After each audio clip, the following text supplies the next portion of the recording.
Hi hello नमस्कार, मी पूजा. माझ्या YouTube चॅनलमध्ये तुमचं अगदी मनापासून स्वागत आहे. तर बघा, आज मी एक विशेष रेसिपी आणली आहे, ती म्हणजे डाळबाटी. काही भागामध्ये याला डाळबाटी म्हणतात आणि आमच्याकडे याला डाळबट्टी म्हणतात. तर बघा, माझ्याकडे येते आमच्या घरचा फ्रेश असा कढीपत्ता वगैरे होता.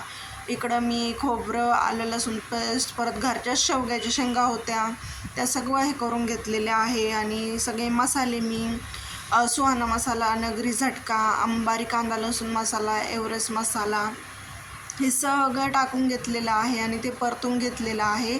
आणि इकडं मी सांबार उकळायला ठेवलेलं आहे. आता इकडं मी काय केलेलं आहे, ओवा, खाता सोडा असं सगळं मटेरियल, परत मीठ वगैरे काढून घेतलेलं आहे.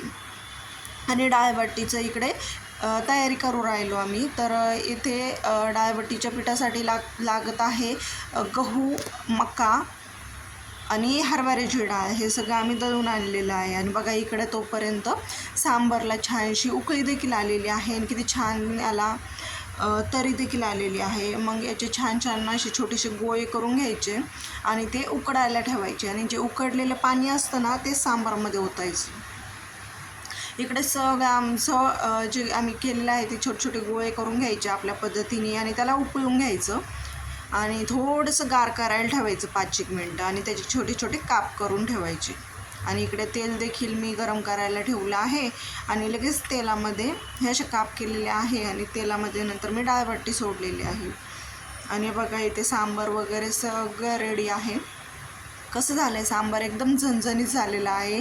सगळ्यांनी या खायला. मस्त एकदम छान रेसिपी केली मी.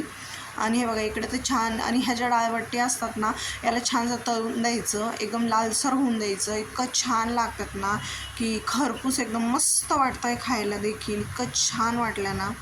आणि आम्ही ही रेसिपी केव्हा पण करतो, पण म्हटलं चला आज आपण शेअर देखील करावं यूट्यूब फॅमिलीसाठी. तर बघा, कसलं भारी ताट मी रेडी केलेलं आहे. आणि आता आम्ही जेवायला बसणार आहोत. तर मग तुम्हाला कशी वाटली रेसिपी हे मला कमेंट सेक्शनमध्ये नक्की सांगा. व्हिडिओ आवडल्यास लाईक करायला विसरू नका.